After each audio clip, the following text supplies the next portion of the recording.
Assalamualaikum warahmatullahi taala wabarakatuh.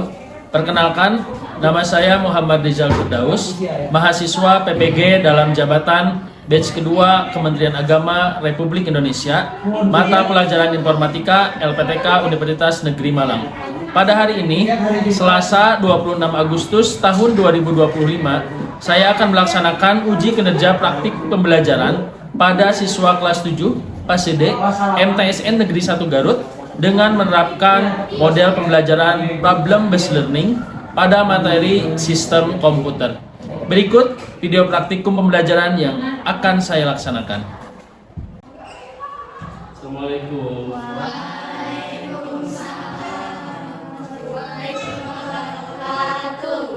Sebelum memulai pembelajaran, silakan untuk ketua murid dipimpin doa terlebih dahulu. Duduk sikap berdoa. Bismillahirrahmanirrahim. Rabbi zidni ilma warzuqni fahma.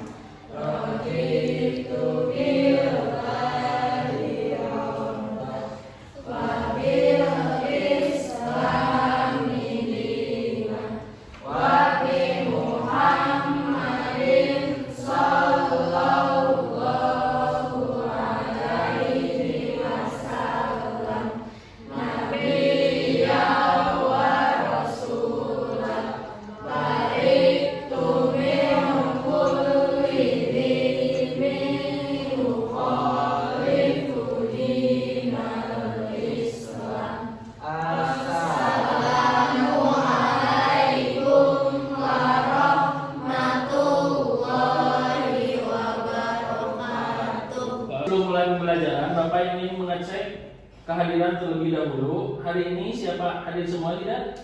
Tidak. Siapa aja yang tidak hadir? Rehan sakit pas sama Fahri izin. Oh, Rehan sama Fahri yang tidak hadir. Ya, Pak. Kita doakan terlebih dahulu untuk teman kita yang sakit.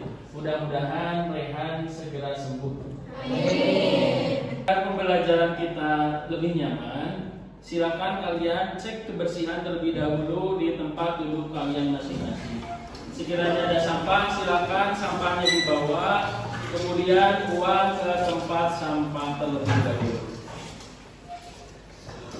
Yuk, silakan dibuang ke luar.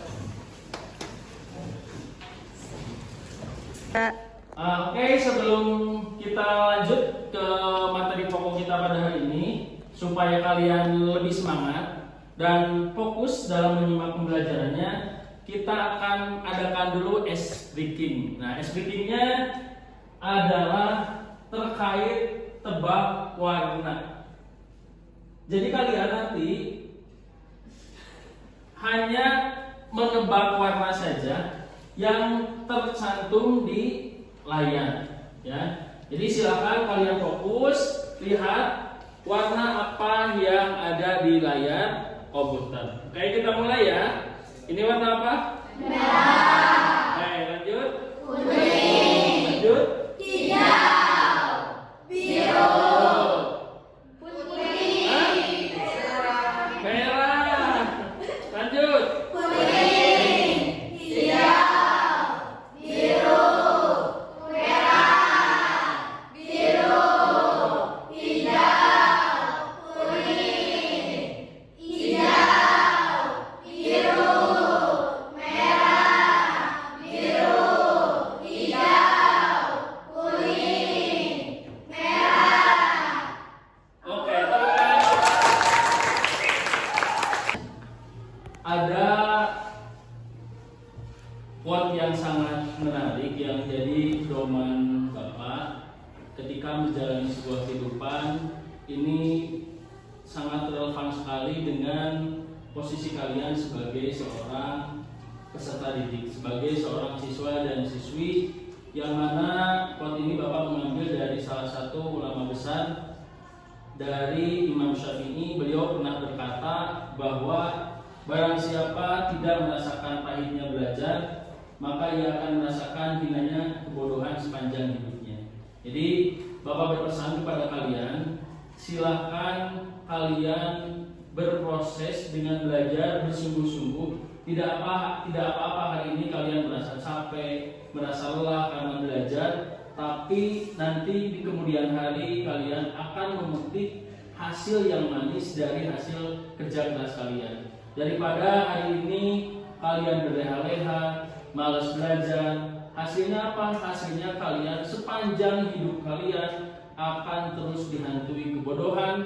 Ketika kalian dihantui kebodohan, maka orang-orang tidak akan menghargai kalian. Karena apa? Karena untuk orang yang berilmu, sebagaimana yang sudah dijanjikan oleh Allah Subhanahu wa taala, yarfa'illahu alladziina aamanu minkum walladziina utul 'ilma darajat. Maka untuk orang-orang yang memiliki ilmu, dengan dia giat belajar sekarang, maka dia akan memperoleh kebahagiaan baik di dunia dan di akhirat. Siap untuk belajar lebih semangat? Siap. Bapak doakan mudah-mudahan semuanya menjadi orang-orang yang soleh dan soleha. Amin. Di pembelajaran kita hari ini, nanti kita akan kaitkan dengan P52MA, profil pelajar Pancasila rahmatan lil alamin. Yang mana nanti karena model pembelajaran yang kita pakai pada hari ini adalah problem based learning, otomatis nanti kalian bakal dipinta untuk memiliki pemikiran yang kritis sesuai dengan pemenuhan ABA 21. Dan kalian pun nanti bakal disuruh berdiskusi. Nah, saat berdiskusi kalian silakan bergotong royong bersama-sama untuk menyelesaikan sebuah permasalahan. Dan yang paling penting saat nanti kalian berdiskusi, kalian harus menghargai dan menghormati perbedaan pendapat dari teman-teman kalian.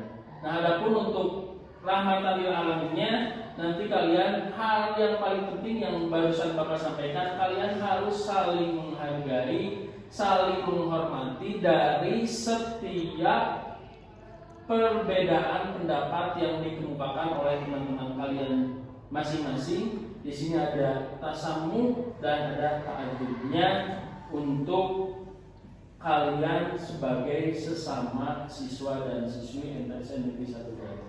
Hari ini kita akan belajar tentang sistem komputer. Nah, sebelum ke materi, Bapak ingin mencoba menanyakan terlebih dahulu ke kalian, apakah di sini ada yang pernah menggunakan komputer atau laptop?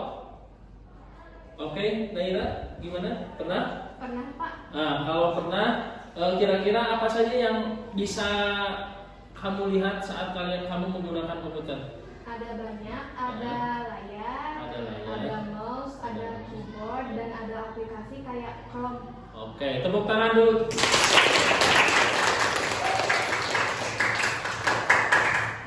Nah, selanjutnya barusan kan ada teman kalian yang sudah menggunakan komputer. Nah, selanjutnya Bapak ingin kembali mempertanyakan ke kalian, saat pertama kali kalian akan menggunakan komputer atau laptop, hal pertama apa yang akan kalian lakukan? Boleh? Namanya siapa? Nasya. Apa yang akan kamu lakukan, Nasya, saat pertama kali menggunakan komputer? Hal yang pertama kali saat menggunakan komputer adalah menyalakan komputer dengan memastikan kabel terhubung dengan benar, lalu mencari dan menekan tombol power. Oke. Yang terakhir sebelum lanjut ke materi sistem komputer, Bapak ingin menanyakan kembali, apakah kalian sudah siap belajar hari ini menggunakan model pembelajaran problem based learning? Kita akan langsung masuk ke materi pokok kita hari ini, yaitu tentang sistem komputer. Nah, sebelum lanjut, Bapak ingin mencoba menanyakan terlebih dahulu ke kalian, apa yang kalian pahami tentang sistem? Aku, Pak. Oke, boleh. Sistem adalah bagian atau elemen yang saling berhubungan untuk mencapai tujuan tertentu. Oke, tepuk tangan dulu. Nah, selanjutnya di sistem komputer ada kata selanjutnya selanjutnya yaitu komputer. Oke, ayo siapa yang tahu apa itu komputer? Oke, Najwa boleh, silakan. Adalah alat elektronik yang menerima data, memprosesnya, dan menghasilkan informasi. Oke, tepat sekali, tepuk tangan dulu. Dari kedua pernyataan yang disampaikan oleh teman kalian terkait sistem dan komputer, kita bisa menarik sebuah kesimpulan bahwa sistem komputer itu sendiri merupakan kumpulan dari elemen atau perangkat, baik itu perangkat keras atau hardware, ataupun perangkat lunak atau software, maupun brainware atau usernya, yang mana memiliki tujuan tertentu untuk menghasilkan sebuah informasi dari data yang telah diproses. Dalam sebuah sistem komputer ini, setidaknya seperti yang sudah Bapak sampaikan sebelumnya, setidaknya ada 3 komponen utama atau komponen penting yang tidak akan pernah terlepas dari yang namanya sistem komputer. Yang mana ketiga komponen ini, yang pertama ada hardware atau perangkat keras, yang kedua ada software atau perangkat lunak, dan yang terakhir ada brainware atau user atau pengguna. Sampai sini sudah paham semuanya? Oke, ada yang mau ditanyakan sebelum lanjut? Oke, boleh, silakan. Barusan Bapak menjelaskan bahwa sistem komputer itu terdiri dari perangkat keras, perangkat lunak, dan pengguna. Pertanyaan saya, apa yang akan terjadi jika salah satu komponen tersebut tidak ada? Oke, pertanyaan yang bagus, tepuk tangan dulu untuk teman-teman. Nah, seperti yang ditanyakan oleh teman kalian, apa yang ditanyakan oleh Kay, bagaimana jika salah satu dari 3 komponen utama komputer ini tidak ada? Misalkan, ya kan ini tadi ada perangkat hardware, ada software, sama brainware. Misalkan tidak ada salah satu komponen, misalkan hardware tidak ada, maka komputer yang akan kalian pakai, yang akan dipakai oleh brainware atau user, itu tidak akan berfungsi. Oleh karena itu, ketiga komponen penting ini saling berhubungan, memiliki korelasi satu dan yang lainnya. Ketika tidak ada salah satu, maka komputer tidak akan berfungsi dengan baik. Bisa diterima, Kay? Bisa, Pak. Oke, terima kasih untuk pertanyaannya. Kita bahas satu-satu. Yang pertama ada hardware atau perangkat keras. Nah, perangkat keras ini merupakan perangkat yang wujudnya dapat terlihat dan dapat disentuh. Ya, ingat-ingat ya. Jadi hardware ini adalah perangkat yang wujudnya bisa terlihat dan bisa disentuh, bahkan bisa dipindahkan. Nah, secara umum si hardware ini kita bisa klasifikasikan atau bagi kembali menjadi 4 bagian penting. Yang pertama ada input device atau perangkat masukan.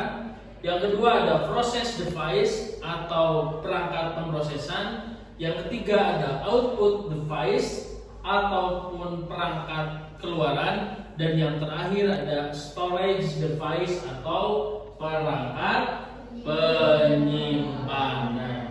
Oke, yang pertama ada perangkat masukan atau input device. Nah, coba Bapak ingin nanya ke kalian, di depan kalian ada beberapa contoh input device. Ini ada gambar. Bapak ingin menanyakan ke kalian, kira-kira ini apa namanya? Mouse. Kalau ini keyboard. Ini joystick. Ini scanner. Ini namanya scanner reader. Dan yang ini microphone. Nah, ini adalah contoh-contoh dari input device. Pemrosesan atau proses device-nya. Proses device ini dia memproses data dari input device yang dilakukan oleh brainware, sehingga nanti di proses device ini dia akan menghasilkan sebuah data atau informasi. Masih. Nah, ada beberapa contoh yang Bapak ingin tampilkan di dalam sebuah perangkat pemrosesan ataupun proses device. Nah, yang pertama, coba ini ada yang tahu ini apa kira-kira? Intel. Ini AMD. Ya, benar. Kalau Intel sama AMD itu adalah sebuah merek. Kalau namanya ini adalah, sebelum Bapak kasih tahu ada yang mau jawab? Oke, Kalsin, apa namanya? Prosesor, Pak. Prosesor. Benar, tepuk tangan dulu untuk Bapak. Ini namanya prosesor, yang ini namanya RAM, dan yang terakhir ini adalah motherboard. Nah, si Intel dan RAM ini merupakan salah satu komponen komputer yang menjadi penentu kinerja dari sebuah komputer. Beberapa contoh dari storage device atau perangkat penyimpanan. Coba kalian jawab ya. Yang ini namanya apa? Hard disk. Yang ini SSD. Yang ini SSD. Kalau ini CD. Yang ini memory card. Nah, ada satu informasi yang perlu kalian ketahui antara hard disk dan SSD. Ini sama-sama sebagai perangkat penyimpanan. Cuman ya, kalau hari ini sekarang komputer-komputer generasi sekarang ini sekarang sudah rata-rata hampir semua sudah pakai SSD. Nah, kalau dari komputer tahun 2013 ke bawah ini masih pakai HDD.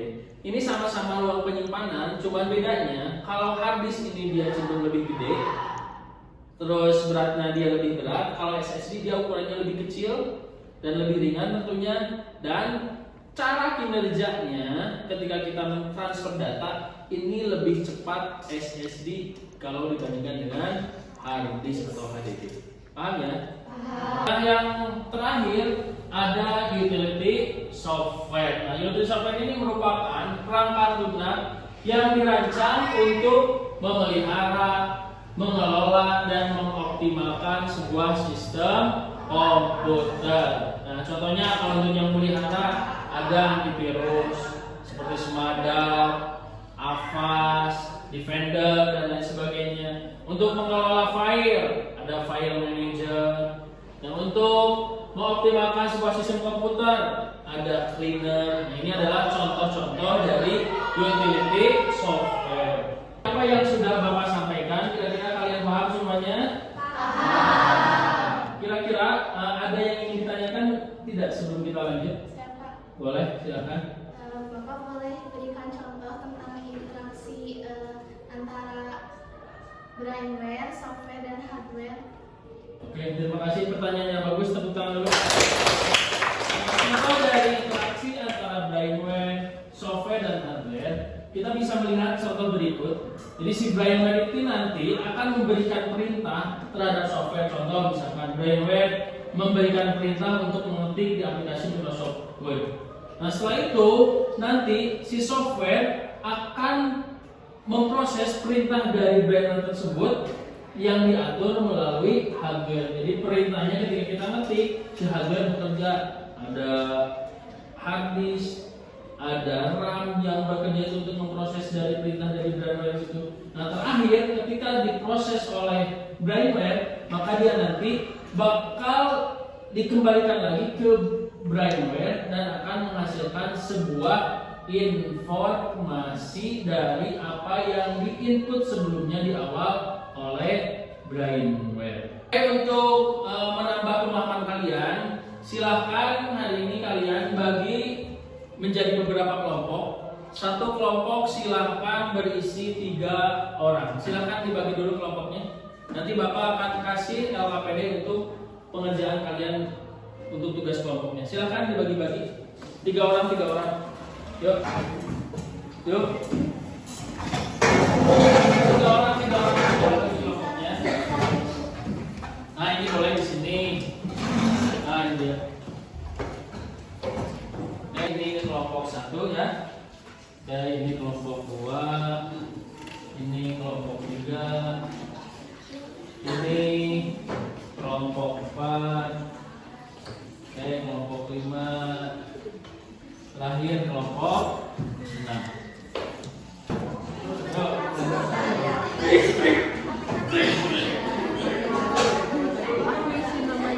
diisi nama ya, isi nama sama kelas. Oke, kelompok 2 sudah sampai mana kelompok 2? Pak keyboard, mouse ini. Oke.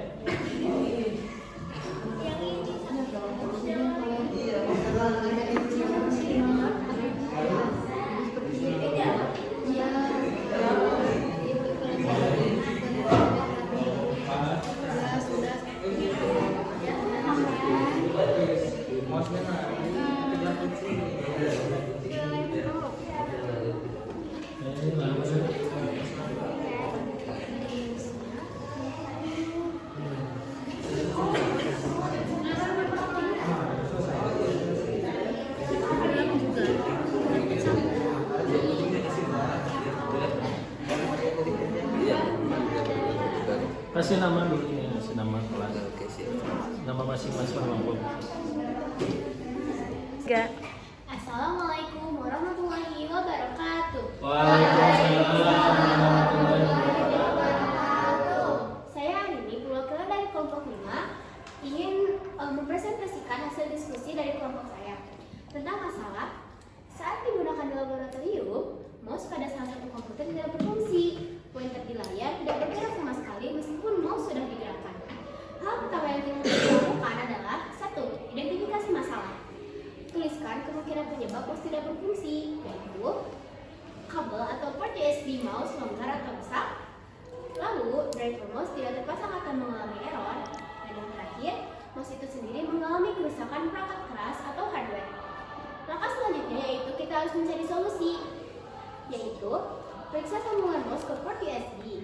Pastikan terpasang dengan benar atau coba pindahkan ke port USB lain. Lalu, uji mouse pada komputer lain untuk memastikan apakah perangkatnya masih berfungsi.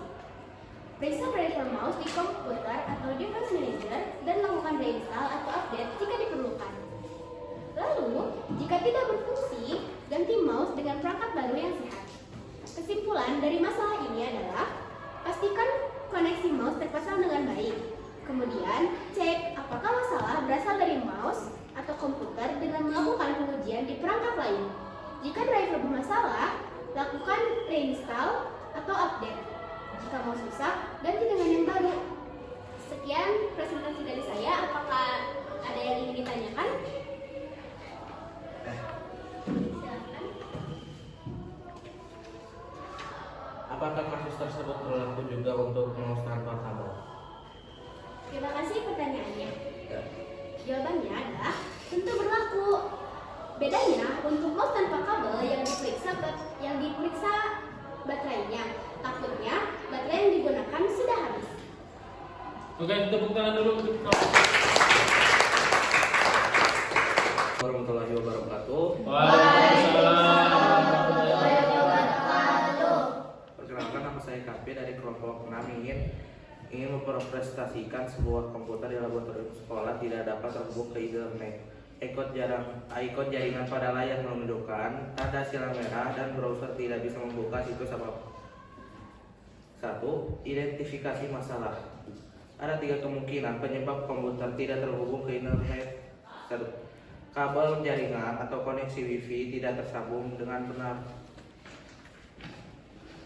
2.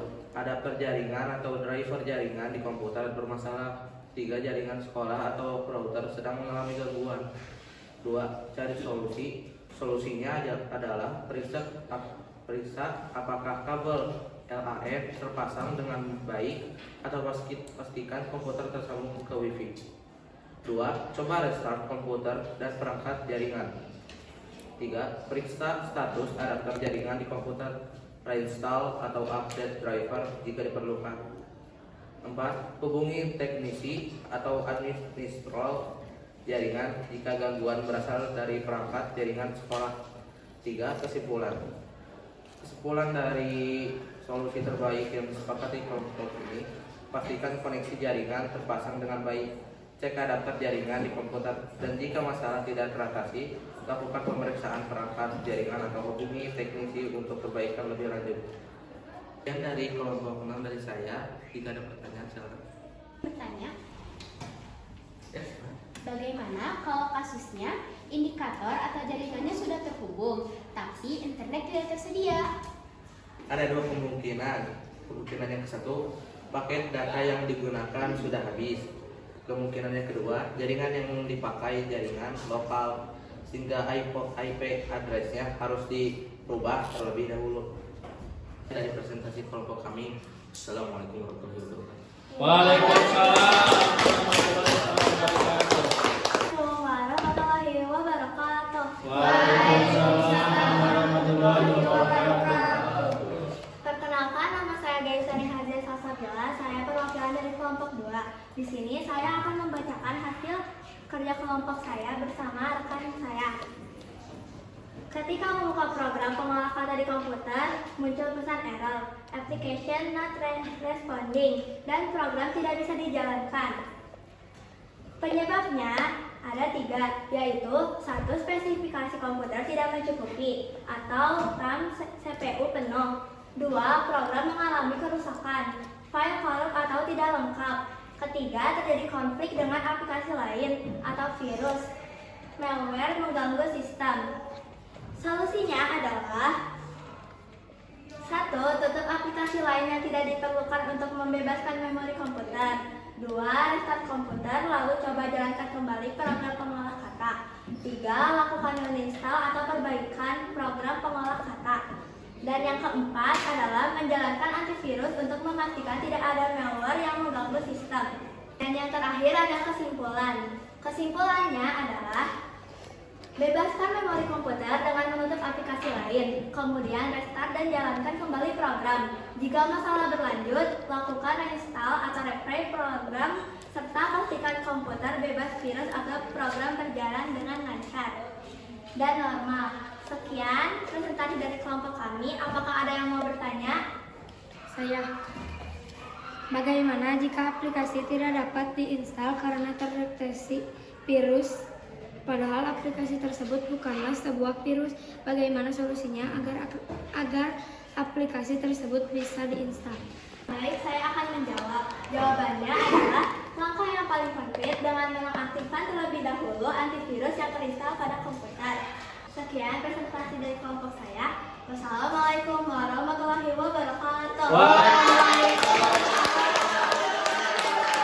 Demikian materi yang bisa Bapak sampaikan pada hari ini. Materi yang sudah kalian pelajari tentang sistem komputer, termasuk permasalahan-permasalahan yang sering terjadi ketika kalian memakai sebuah perangkat komputer. Bahkan kalian sudah mendiskusikannya dengan teman-teman kalian. Sebelum diakhiri, apakah masih ada yang ingin ditanyakan terkait dengan materi kita hari ini? Oke, boleh, silakan berdiri. Saat kelas 10, saya merasa komputer yang saya pakai di laboratorium sekolah berjalan sangat lambat. Membuka program membutuhkan waktu yang lama. Itu karena apa ya, Pak?